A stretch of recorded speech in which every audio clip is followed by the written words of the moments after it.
Hello, welcome back to Teen Story Share. This week we're starting a brand new book and it is Samurai Rising. This is a nonfiction book. Usually we do fiction on here, but every once in a while it's fun to do a nonfiction. I'll be reading this for the next 2 weeks. After that, I'm going to switch to a different book for our special December All Ages Read Aloud. This year's pick for that is still a surprise, but I will link the past 2 years of All Ages Read Aloud that we did in the month of December. So what's this book about? I think the inside describes it the best. Yoshitsune had little going for him. Exiled to a monastery, he had no money, no allies, and no martial training. He wasn't big or strong or good looking. His only assets were brains, ambition, and a dream. But childhood dreams can change history. At the age of 15, Yoshitsune escaped. Blow by painful blow, he learned the art of the sword. Fall after bruising fall, he mastered mounted archery. He joined his half-brother Yoritomo in an uprising against the most powerful samurai in Japan. This is a story of insane courage and daring feats, bitter rivalry, and fatal love. Based on one of the great works of Japanese history and literature, Samurai Rising takes a clear-eyed, very modern look at the way of the samurai, and at the man who became the most famous samurai of all. Samurai Rising, The Epic Life of Minamoto Yoshitsune by Pamela S. Turner, illustrated by Gareth Hinds. Introduction. Few warriors are as famous as the Japanese samurai. We remember those beautiful swords and those fearsome helmets. We recall with both horror and fascination how some chose to end their own lives. But no one can understand the samurai without knowing Minamoto Yoshitsune. Yoshitsune's story unfolds in the late 12th century, during the adolescence of the samurai. Yes, cultures have their youth, maturity, and old age, just as people do. During Yoshitsune's lifetime, the samurai awakened. Their culture was bold, rebellious, and eager to flex its muscle. The samurai would ultimately destroy Japan's old way of life and forge a new one, using fire and steel and pain. Yoshitsune was at the very heart of this samurai rising. Exile, runaway, fugitive, rebel, and hero, he became the most famous warrior in Japanese history. The reason is simple. Yoshitsune was the kind of man other samurai longed to be.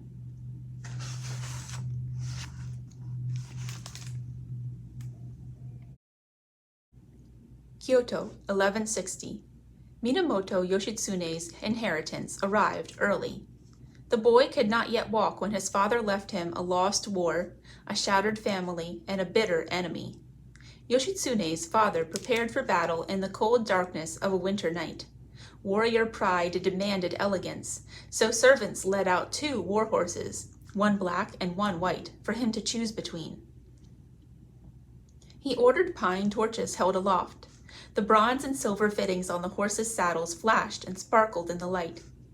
"When one goes into battle, nothing is so important as one's horse," Yoshitsune's father declared.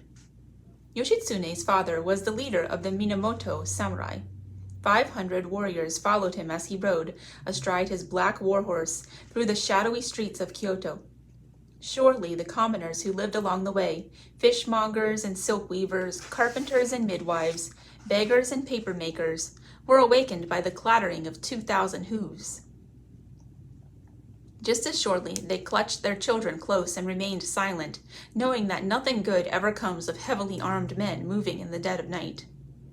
2 hours after midnight, Yoshitsune's father and his men reached their target, the palace of the retired emperor.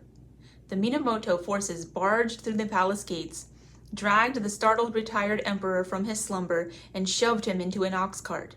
The cart rolled away with Yoshitsune's father riding guard alongside.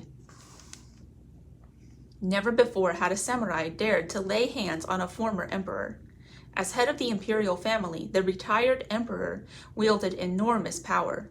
The reigning emperor, the retired emperor's teenage son, served as a figurehead. The retired emperor was the true ruler. He wrote the laws, controlled the government, and awarded titles and land to the Japanese elite. In addition to his power, the retired emperor enjoyed enormous prestige.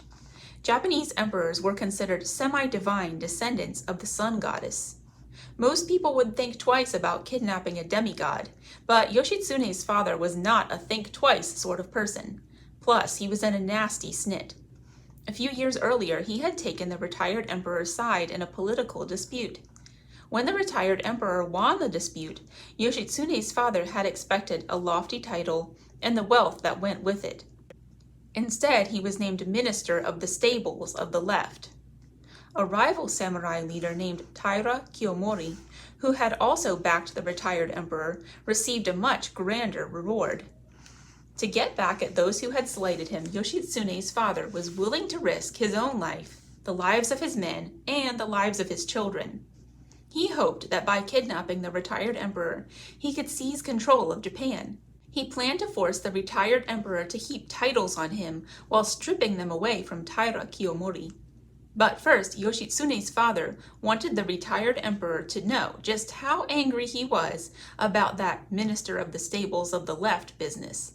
He ordered his men to burn the retired emperor's palace. The Minamoto samurai set the wooden buildings ablaze. They lined the avenues outside the palace gates and drew their bows. Everyone who tried to escape was shot down, whether nobleman, lady-in-waiting, or servant boy. A war chronicle says, "If they sought to avoid the arrows, they were consumed by fire. Those who quailed before the arrows and were terrified by the fire jumped into a well, but those on the bottom drowned in the water, and those on top were buried by ash and embers from the multitude of buildings burning in the violent wind, and not a single one of them was saved." As smoke and screams filled the air around the flaming palace, news of the attack spread. Yoshitsune's father had waited for his nemesis Taira Kiyomori to leave town before kidnapping the retired emperor. But as soon as messengers reached Kiyomori, the Taira lord readied to ride to the retired emperor's defense. Kiyomori dressed in black laced armor and black bearskin boots, and carried a black lacquer scabbard and black lacquered arrows. From his helmet rose a brilliant silver ornament shaped like monstrous beetle horns. Mounted on a thickly muscled black horse, the Dark Knight of Kyoto galloped home. Other Taira samurai rushed to their leader's side. By the time Kiyomori reached the capital, he had gathered 300 warriors. Yoshitsune's father and his 500 followers had taken over another imperial palace in Kyoto. Taira Kiyomori led the counterattack. Despite a fierce fight, the outnumbered Taira were able to dislodge the Minamoto. Kiyomori and his men began to withdraw. Yoshitsune's father assumed that the Taira were retreating toward Kiyomori's mansion east of the city, and he couldn't resist the temptation to crush his arch-rival. He ordered his warriors into pursuit. As soon as the Minamoto left the safety of the palace walls, squads of Taira attacked from all sides. The retreat had been a ruse. The Taira had simply circled around the block. Arrows sliced in from every direction. Unable to retreat, the Minamoto samurai were stamped out like the embers of a dying fire. Meanwhile, the retired emperor was being held prisoner at an imperial library elsewhere in Kyoto. He disguised himself as a common gentleman, walked past his Minamoto guards, and fled into the snow-frosted hills. The entire war was now entirely pointless. Yoshitsune's father had ridden to war with his two eldest sons, a 19-year-old and a 16-year-old. During the battle outside the palace, the older boy fought bravely but was captured by Kiyomori's men. The younger boy suffered a deep arrow wound in his knee. Yoshitsune's father and his wounded son, protected by a small band of loyal warriors, managed to break through the Taira lines. They rode east toward the Minamoto homeland. Yoshitsune's father planned to gather reinforcements and return to battle. But as they rode, his wounded son's condition grew steadily worse. At last, unable to go on, the boy begged to be killed. His father obliged. At last, Yoshitsune's father and his remaining men stopped to rest at the home of a retainer, a lower-ranking samurai who had pledged his service and loyalty. But pledging is one thing, true loyalty is another. This retainer didn't want to be allied with a loser. He offered Yoshitsune's father a bath, which was gratefully accepted. The retainer's men then burst into the bathroom and murdered Yoshitsune's father. Only his head returned to Kyoto. The bloody trophy was tied to a sandalwood tree beside the Kyoto prison gate. There it rotted, a sharp reminder that when you go into battle, the most important thing isn't selecting your horse. The most important thing is winning. But Taira Kiyomori wasn't satisfied with his enemy's death. He also wanted his enemy's sons. Kiyomori now held both the 19-year-old who had fought in the battle and a 14-year-old who hadn't ridden to war. Kiyomori had the older boy beheaded, but hadn't yet decided what to do with the younger boy. The Taira lord knew that Yoshitsune's father, who, like other well-born Japanese men, had multiple wives, also had 3 young sons by a wife named Tokiwa. Tokiwa had a 7-year-old boy, a 5-year-old boy, and a baby named Yoshitsune. Despite their youth and innocence, Taira Kiyomori wanted those sons as well. After all, samurai boys would grow up to bear swords and grudges. Tokiwa knew this too. As soon as she learned of her husband's death, she fled Kyoto with Yoshitsune bundled against her chest, and his older brothers clutching her robes. Frost paralyzed the trees and ice stilled the rivers as they stumbled, half-blind, through clouding snow. When they reached Tokiwa's relatives in a nearby town, terrible news awaited. Kiyomori had arrested Tokiwa's mother and was torturing her to find out where Tokiwa and her sons were hiding. In hopes of saving her mother but terrified for her sons, Tokiwa led her children back to Kyoto. The forlorn family surrendered at the gates of Kiyomori's mansion. Triumphant Kiyomori could not resist a peek at his dead rival's wife. After all, Tokiwa's looks were legendary.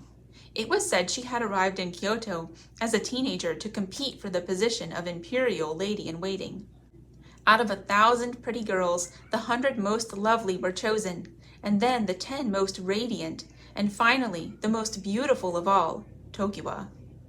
And so Yoshitsune's mother, the 12th century beauty queen, was brought before Kiyomori, victorious samurai lord. Tokiwa clutched little Yoshitsune to her chest and begged Kiyomori to kill her first.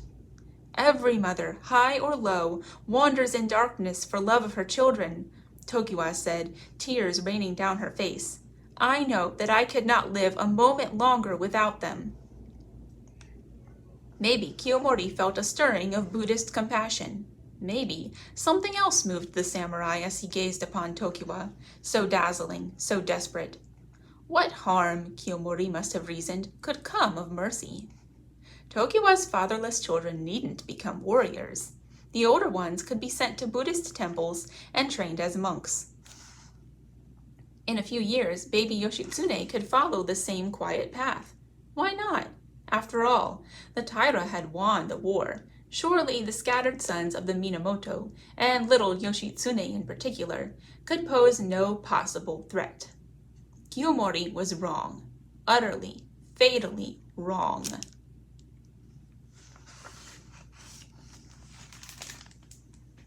All right, next week we'll be reading Chapter 2, Headless Ghosts.